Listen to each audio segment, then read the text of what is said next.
Halo Sobat Tosan Aji, jumpa lagi dengan saya Himawan Resi dalam channel saya Gombong Pusaka Official. Gimana kabarnya semua?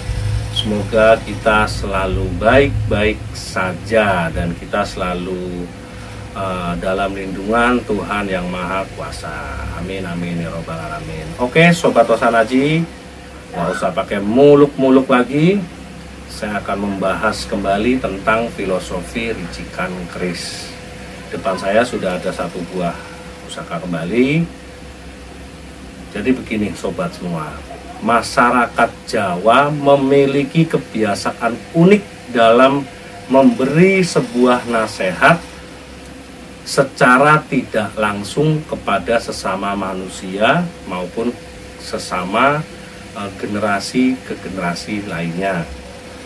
Berbagai perumpamaan dari yang tidak tertulis maupun melalui simbol-simbol diciptakan orang Jawa untuk menjadi renungan berpikir sebagaimana manusia yang memiliki akal sehat, di mana semuanya bertujuan tentunya untuk sebuah kebaikan dalam menjalani kehidupan ini, entah itu dia hubungan vertikal terhadap sesama maupun hubungan horizontal terhadap sesama maupun hubungan vertikal dengan ketuhanan. Setiap manusia yang hidup hendaknya bisa mewujudkan kehidupan yang harmonis dalam bermasyarakat. Sebuah kondisi di mana masyarakat bisa hidup saling berdampingan dalam kondisi yang tertib, teratur, aman, tentrem, loh, jinawi, dan nyaman tentunya. Kehidupan yang harmonis tidak akan terwujud ketika anggota masyarakat antara satu sama lain tidak memiliki pedoman yang kuat dalam berpikir dan bertindak. Oke sobat semua. Nah, untuk mewujudkan kehidupan yang harmonis di masyarakat sebetulnya tergantung dari sikap dan perilaku anggota masyarakat itu sendiri. Ada beberapa hal yang bisa dilakukan untuk memudahkan dalam mewujudkan suatu kehidupan yang harmonis di dalam sebuah masyarakat. Di antaranya adalah menjaga kewibawaan diri. Ada sebuah falsafah Jawa yang patut dan memang harus diterapkan dalam mewujudkan sebuah kehidupan yang harmonis, supaya hubungan antara sesama manusia atau yang tadi saya bilang garis horizontal supaya berjalan dengan baik. Nah, falsafah itu adalah ajining diri soko lati. Nah, ada hubungannya dengan keris ini sobat semua. Dan ada filosofinya juga dari keris ini.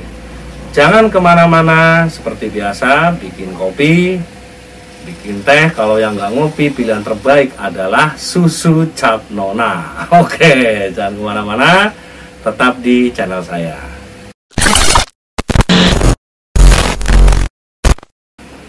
Halo Sobat Tosan Aji semua, dari Sabang sampai Merauke, dari kutub utara sampai kutub selatan, yang di sawah, yang di perkotaan, yang di desa, pokoknya semuanya.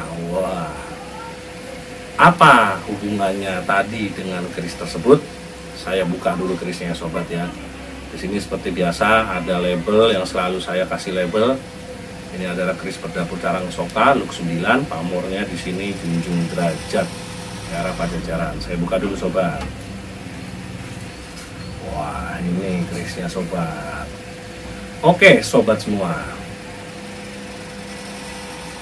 yang akan kita bahas kali ini yang berhubungan dengan tadi yang pertama awal adalah mengenai filosofi dari lambe gajah sobat semua. Lambe gajah dalam sebuah keris merupakan simbol tidak tertulis dari sebuah wejangan atau nasihat para leluhur yang menciptakan sebuah mahakarya berupa keris, di mana sang empu menuntun kehidupan bagi sang pemilik keris untuk selalu seperti ibaratnya tiang tiang listrik sobat, kenceng kayak genter pokoknya, tidak menceng-menceng, ibaratnya tidak menggok-menggok, dan dia harus berperilaku seperti seorang kesatria, seperti sobat, yang mana sang pemilik keris tadi melalui filosofi lambe gajah kelak akan selalu eling atau ingat akan 3 hal. Karena dalam setiap keris ada yang memiliki lambe gajah. Seperti itu. Apa filosofi lambe gajah dan apa yang harus diingat, kan seperti itu sobat. Oke, yang pertama adalah ajining diri soko lati. Yang kedua, ajining diri dumunung in kumendaling lati lan budi. Yang ketiga, den gemi ing lati. Oke sobat semua, itu yang harus diingat bagi pemegang keris, apalagi dia yang ada lambe gajahnya ya sobat. Namun sebelum kita membahas tentang ketiga hal tersebut, nah sekarang kita akan membahas terlebih dahulu tentang arti dan filosofi dari lambe gajah itu sendiri sobat. Oke sobat Tosan Aji, lambe gajah menurut Kamus Bahasa Indonesia ya, dia diartikan sebagai yang pertama adalah tepi dari mulut, yang kedua tepi dari cangkir, piring dan sebagainya, yang ketiga diartikan tepi dari jurang, perahu, sumur dan sebagainya. Nah sedangkan yang keempat, perkataan gajah adalah hewan yang memiliki belalai dan gading. Lambe gajah dalam Kamus Bahasa Indonesia secara harfiah berarti adalah bibir dari gajah. Makna lambe gajah yang berkaitan dengan keris adalah bagian dari keris yang berada di gadik di sebelah bawah kembang kacang. Berarti ini gadik yang kemarin, ini kembang kacang yang seperti belalai gajah, dia di bawahnya. Ini yang di bawah sini persis di atas gonjo itu adalah namanya adalah lambe gajah. Wujudnya berupa tonjolan seperti bibir. Beberapa keris ada yang memilikinya lebih dari 1 buah, biasanya ada 2, atau ada yang lambe gajah 3 juga termasuk keris langka ya sobat. Nah sedangkan apa makna lambe gajah filosofinya secara keilmuan dalam Jawa seperti itu sobat. Lambe gajah adalah sarana untuk berbicara. Maka dalam arti perkerisan, manusia sangat diharapkan berhati-hati dalam bicara dan mengeluarkan tutur katanya. Kata-kata yang keluar tidak dalam pertimbangan dapat menyebabkan suatu hubungan di antara sesama manusia menjadi tidak baik. Maka dari itu sudah menjadi suatu keharusan bagi manusia untuk menjaga semua perkataannya. Ibaratnya itu kalau kita ngomong harus dipikir dulu seperti itu sobat, tidak asal plang-plong seperti itu. Dalam rangka memayu hayuning bawono, menjaga sebuah keseimbangan dunia. Oke sobat semua, sekarang kita akan membahas 3 paweling atau nasihat yang tadi di atas. Oke sobat, tentunya ini berhubungan sekali dengan semua kehati-hatian dalam berbicara, di mana leluhur kita selalu menerangkan, selalu mengingatkan agar gimana kita hidup di dunia ini biar damai, tentram, nyaman seperti itu sobat. Yang pertama adalah ajining diri soko lati. Nah, itu sobat, bisa dimaknai bahwasannya harga diri seseorang bisa dinilai dari cara dia bicaranya. Kebanyakan orang menilai lewat perkataan yang dikeluarkan dari mulutnya.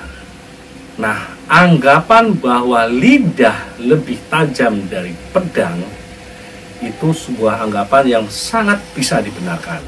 Karena lidah dapat menyakiti seseorang lebih kejam daripada sebuah pedang. Nah, nasihat itu juga yang mungkin menjadi sebuah cerminan dari sang lambe gajah. Ketika ada seseorang yang sering berkata kasar atau kotor, maka dengan sendirinya orang lain akan menilai jika orang tersebut adalah orang yang jahat. Seringkali orang mendapatkan masalah karena bicaranya yang tanpa aturan atau tanpa disaring. Falsafah ini mengajarkan kepada manusia untuk berbicara jujur, tidak menfitnah, dan tidak menyebarkan gosip atau menjadi sebuah biang gosip. Wah, ini bahaya ini bagi para kaum yang super sekali di dunia, yaitu para emak-emak ya kan, yang menjadi ada istilah di desa itu namanya biang gosip ya kan. Wah, itu bahaya sobat, kita harus hindari dia karena tidak ada manfaatnya, tidak ada kegunaannya juga, dan tidak ada keuntungannya juga untuk kita, seperti itu. Yang kedua sobat semua adalah ajining diri dumunung ing kumendaling lati lan budi. Nasihat bahasa Jawa ini kurang lebih berarti harga diri manusia tergantung pada pengendalian ucapan dan budi pekertinya. Seperti itu sobat semua. Nasihat ini dapat diartikan apabila kita selalu atau kita dalam keadaan suatu ketika kita itu diusir, dihina, dimaki oleh orang lain, sebenarnya kita itu tidak perlu bersedih sobat semua. Menangis terseduh-seduh karena sakit hati yang amat berlebihan akan membuat sakit hati dan sulit hilang. Nah, ini menyebabkan turunnya dari sebuah inkreativitas manusia, atau juga bisa menyebabkan penyakit sendiri pada diri kita. Seperti itu sobat semua. Nah, cara mengatasinya bagaimana? Tentunya ketika kita diusir, dimaki, dihina, atau diomongin orang gak enak dan lain-lain, adalah kita tegar, tabah, dan segera bertindak untuk memperbaiki diri jika memang itu tidak benar apa yang kita rasakan, seperti itu. Atau istilahnya bisa juga dengan kita tegar itu bisa kita bersifat cuek, namun kita tetap memperbaiki diri kita, seperti itu, agar kita tidak dihina oleh orang. Karena percuma kita meratapi yang telah terjadi itu tidak ada gunanya, seperti itu sobat semua. Malah kita akan terjerumus dalam kesedihan jiwa dan menghentikan kerja produktif kita. Tentunya ketika kita sering mikir, kita sering dihina, kita mikir apa, malah jadi penyakit. Yang jelas jadi migrain atau pusing-pusing kepala kita, apa-apa dipikir masukin ke hati, wah nggak jadi sobat semua. Nah, menahan amarah dan terus berbuat baik dalam keadaan lapang maupun sempit adalah pilihan paling tepat dalam bersikap sebagaimana kita menjadi sebuah manusia, seorang manusia, sebuah itu dua ya sobat ya. Hal ini memang tidak mudah dilakukan. Hanya orang-orang yang bermental baja saja yang mampu mengendalikan diri dari nafsu amarah yang menguasainya. Nah, mengendalikan diri dari amarah adalah kemuliaan yang sangat besar sobat semua. Tidak semua orang mampu, karena pada dasarnya manusia mempunyai ego kedirian masing-masing, keakuan masing-masing, seperti itu sobat ya. Tetapi Tuhan Maha Tahu segalanya, sehingga tidak selamanya ego pada diri kita harus diperturutkan atau harus selalu kita turuti ego kita. Itu enggak selalu, karena ya ada Tuhan yang Maha mengetahui atas segalanya, seperti itu sobat. Dimanapun kita berada, dimanapun hati kita berkata, apa pikiran kita berpikir, disitulah Tuhan Maha mengawasi atas segala sesuatu tentang tindak tanduk kita. Kesabaran menahan amarah adalah suatu tingkat tinggi budi pekerti manusia, dan tingkat yang di atasnya adalah itu memaafkan terhadap kesalahan manusia sebelum mereka meminta maaf, seperti itu sobat ya. Nah, banyak di kitab-kitab, terutama di Al-Quran juga, bagi mereka yang dapat melakukan memaafkan orang lain sebelum orang lain itu meminta maaf kepada kita ketika dia bersalah, tentunya Allah Subhanahu wa Ta'ala menjanjikan balasan surga yang luasnya seluas langit dan bumi. Itu janji dari Allah Subhanahu wa Ta'ala. Subhanallah ya kan, sungguh sangat luar biasa. Itulah makna dari istilah yang kedua tadi sobat semua. Nah, yang ketiga adalah den gemi ing lati. Di sini penggambaran juga yang dapat kita tarik benang merah dari sebuah lambe gajah, di mana tentang kehati-hatian kita harus bicara sobat. Sebuah nasihat yang diulas oleh Sri Susuhunan Paku Buwono keempat, atau biasa yang kita sebut dengan PB4, dalam karyanya pada kajian Wulang Reh di 123 den gemi ing lati pada bait ke 123 ya sobat, pupuh ke-8 wirang rong serat wulah reh, yang berbunyi den gemi marang ing lati aja ngakehe pepisoh cacah cucah srengen ngabul abul lamun andukani den demeling dosane mring abdi kang manggih duka. Terjemahannya kurang lebih adalah harap hemat dalam lidah, jangan banyak mengumpat, semena-mena, galak, mengungkit kalau memarahi, agar jelas terlihat kesalahannya oleh pesuruh yang kena marah, atau disebut juga oleh orang yang ketika kita akan marahi, seperti itu sobat. Nah, sekarang kita akan coba kaji perkata dalam serat tersebut. Istilah den itu adalah harap, gemi hemat, marang ing dengan lati adalah bibir, lidah atau alat untuk berkata. Aja adalah jangan, ngekehe adalah banyak, pepisoh mengumpat, cacah cucah adalah semena-mena, srengen adalah galak atau keras, ngabul abul adalah mengungkit-ungkit. Nah, di sini gemi, kata gemi adalah sifat pandai atau merawat sesuatu hal. Jika orang lain sudah membuang, contohnya sobat ya, jika orang lain sudah membuang suatu barang tapi kita masih bisa memanfaatkannya, itulah yang disebut dengan gemi. Jika orang lain sudah merongsokkan suatu barang tapi kita masih bisa memakai untuk yang lain, itu yang disebut juga dengan gemi.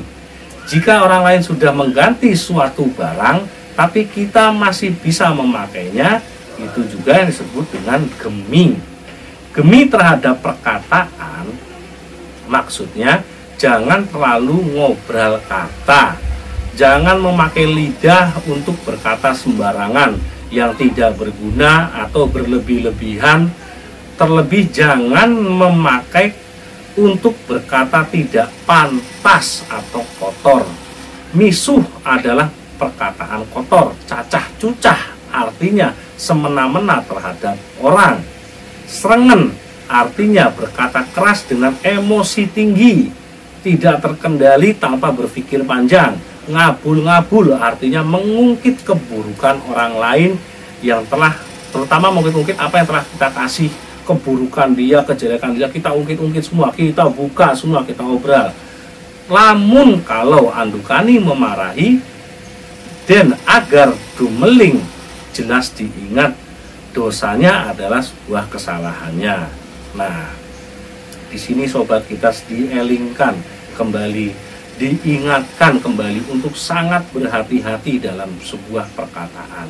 Karena tadi lidah lebih tajam dari pedang, atau lidah, perkataan apa yang keluar dari mulut kita itu dapat merusak sebuah tatanan hubungan sesama manusia. Nah, adapun jikalau kita terpaksa harus memarahi orang, contohnya seperti atasan ke bawahan, lakukanlah dengan cara yang berguna, cara yang efektif bagi si pendengarnya, agar dia dapat memperbaiki diri dan dapat memacu untuk lebih berkreatif lagi. Tidak seperti kesalahannya diulang. Tidak harus selalu kita maki-maki seperti itu sobat semua. Nah, oke sobat semua, sungguh luar biasa apa yang telah diberikan sebuah nasihat dari para leluhur kita, dari para orang tua kita, atau sang empu membuat sebuah mahakarya menjadi sebuah keris.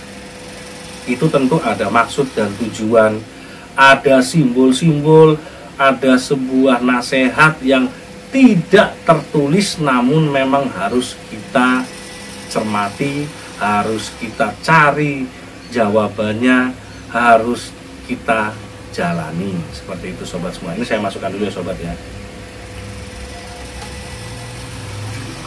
Oke sobat semua, mungkin hanya itu yang dapat saya jabarkan mengenai apa arti daripada lambe gajah. Sebuah istilah yang mungkin sepele bisa diserap oleh sang empu dalam membuat mahakarya berupa keris tadi ya sobat ya. Bisa menyisipkan lambe gajah gitu loh. Lambe gajah itu besar tapi lambenya kecil. Itu harus kita telaah apa makna dan maksudnya dari kata tersebut. Yaitu tadi kita harus selalu menjaga omongan, menjaga lidah kita, pergunakan dengan baik dan benar. Terutama sebelum kita bicara harus berpikir terlebih dulu, terutama kita harus mikir panjang ya sebelum kita bicara ya. Oke sobat semua, jika ada kekurangan saya mohon maaf. Terima kasih masih setia selalu menonton channel saya. Kita sama-sama di sini berbagi kaweruh, berbagi pengalaman. Apapun yang ada di sini belum tentu juga saya melaksanakan, dan saya ingin, terutama saya pelan-pelan menata diri untuk menjadi yang lebih baik dari hari-hari sebelumnya. Kita sama-sama belajar, kita sama-sama nguri-nguri budaya. Ketika bukan kita yang merawat, melestarikan, menjaga, dan memecahkan semua simbol-simbolnya, lantas siapa lagi? Apa haruskah orang asing turun ke Nusantara untuk membabar semuanya, sementara ibaratnya putra-putra Nusantara ini dengan secara acuh, secara cuek, tidak menginginkan ibaratnya itu warisan-warisan leluhur yang memang sangat penuh dengan makna. Oke sobat semua, saya ucapkan terima kasih sekali lagi. Salam Rahayu, salam budaya.